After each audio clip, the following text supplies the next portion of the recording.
Hello नमस्कार. दुपारचे वाजले आहेत 3 आणि इथे मी सकाळपासून मशीनमध्ये कपडे टाकून ठेवले होते, पण आज 8 वाजेपासून पॉवर गेलेला आहे. दुपारचे 3 वाजले तरीही पॉवर अजून आलेला नाही. सकाळपासून वातावरण अतिशय खराब होतं, ढगाळ वातावरण होतं आणि आता थोडं ऊन पडले आहे. तर आता सगळे कपडे बाहेर काढते मशीनच्या आणि ते हाताने धुवून मग टाकते सुकायला. म्हणजे ऊन आहे तर ते वाळले जातील, नाही तर मग कपडे तसेच्या तसे 2 दिवस वाळवावे लागतील. त्यामुळे मग मी आता हातानेच कपडे धुवून घेणार आहे. आता सगळे कपडे बाहेर काढले गेले आहेत. आता ते कपडे धुवायला मी बसली आहे. सगळ्यात मोठं टेन्शन म्हणजे कपड्यांचंच असतं. एकदा कपडे धुतले गेले, ते वाळत टाकले की घरातलं अर्ध काम झाल्यासारखं वाटतं.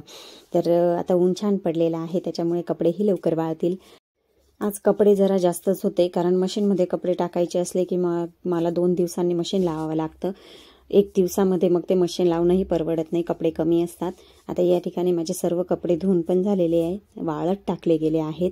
आता हा जो वॉश एरिया आहे तो मी एकदा साफ करून घेते. अतिशय छान वाटतं. इथं मोठी गॅलरी आहे, काम आवरायला पण पटकन आवरलं जातं. आता एवढं काम झाल्यानंतर मग मी दुपारची चहाची वेळ. आता वाजले आहेत 4. 1 तास लागला मला एवढं काम आवरायला. आता वाजले आहेत 4, तर मग मी सगळे भांडे वगैरे लावून घेते आणि घराला झाडू करून घेते. त्याच्यानंतर बघा, पुष्कळ 2 दिवसापासून इतकी जास्त हवा चालू आहे. कपडे पण म्हणजे वाळत टाकले तरी ते कपडे दोरीला राहत नव्हते. आता टाकलेत कपडे सुकायला. आता झाडू करून घेते. घरातला थोडाफार पसारा झालेला आहे तो पण आवरून घेते.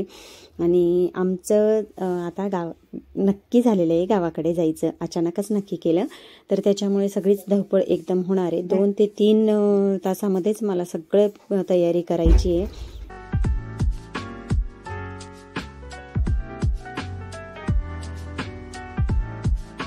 आता 4:30 झालेले आहेत. चहाची पण वेळ झालेली आहे. तर चहा मी एक बाजूला ठेवलेली आहे. दूधही आत्ताच आणले, ते लगेच गरम करून घेणार आहे. आणि एक साईडला मी ओट्स बनवणार आहे. सकाळीच मयूरला ओट्स खायचे होते, पण मी चहा भाकरी बनवली होती आणि चहा भाकरी त्याला अतिशय आवडते. त्यामुळे मग सकाळी त्याला ओट्स नाही मिळाले, तर त्याला आत्ता ओट्स खायचे होते. मग मी त्याला बनवून देत आहे. जेव्हाही तुम्ही बाहेरून दुधाच्या पिशव्या आणता किंवा दूध बरणीमध्ये घेत असाल, तुमच्या घरी कोणी दूध द्यायला येत असेल, तर ते भांडे तुम्ही धुतल्याशिवाय बाजूला ठेवू नका. किंवा ह्या दुधाच्या पिशव्या आहेत त्या थोडं तरी पाणी टाकून विसळून नंतरच त्या तुम्ही कचऱ्यामध्ये टाका. कारण दूध हा मंगळ ग्रहाचा प्रतीक आहे आणि जर आपण ते तसेच टाकले तर आपल्या मंगळ दोष लागत असतो. त्यामुळे तुम्ही पिशवी धुवूनच नंतर ती कचऱ्यामध्ये टाकायची आहे.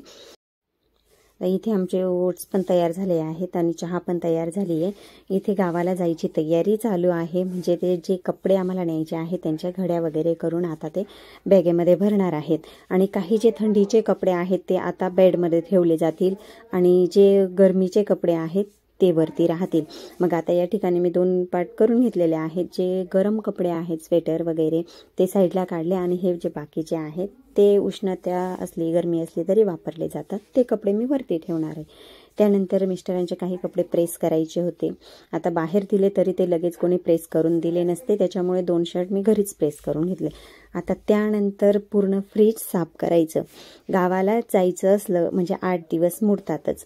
मग पूर्ण फ्रीज साफ करून सगळे लाईटं वगैरे बंद करून या पद्धतीने तयारी करून आम्हाला निघावं लागतं. चावी देतो आम्ही कोणाजवळ तरी काहीतरी प्रॉब्लेम आल्यावर, परंतु आपण आपली सेफ्टी केलेली बरी असते. त्यामुळे सगळे लाईटं वगैरे सगळं बंद करून मगच आम्ही निघतो. इथे सगळे आता ते मसाल्याचे पॅकेट्स वगैरे ठेवून घेतले मी डब्यात, ते झाकून ठेवणार आहे. आणि इथं बघू शकता तुम्ही पूर्ण फ्रीज मी साफ केलेला आहे. त्याच्यामध्ये आता सकाळपासून लाईट नव्हती, त्यामुळे पाणी पूर्ण त्यातलं बर्फ वितळत आहे आणि तेच आता त्याला सकाळ होईल तो पूर्ण बर्फ वितळायला. फ्रीज आता पूर्ण स्वच्छ करून झालेलं आहे. आता मी त्याला रात्रभर तसंच उघडं ठेवणार आहे.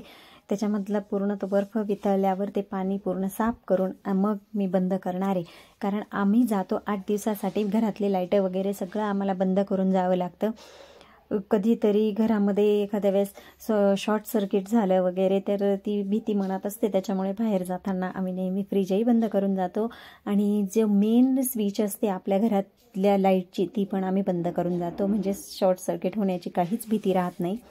चला तर आता माझं फ्रीज स्वच्छ करायचं काम झालेलं आहे. आता संध्याकाळच्या स्वयंपाकाची तयारी करायची आणि घेऊन जाण्यासाठी सुद्धा मी थोडेफार थेपला बनवून घेणार आहे आणि संध्याकाळचा स्वयंपाक. चला आता मी संध्याकाळच्या स्वयंपाकाला तयारी केलेली आहे आणि थोडेसे दही टाकलेले होते मुरवण म्हणून. आता ते 2-4 दिवसाचे जमा झालेले आहे, तर पण त्याच्यातून मला माखन काढूनच घ्यावं लागणार आहे. तर आता ते करते आणि त्याच्यानंतर संध्याकाळचा स्वयंपाक. इथं झालेले आहे आमची पॅकिंग सकाळी जाण्यासाठी. आता कुठे जातोय ते सांगते सकाळी.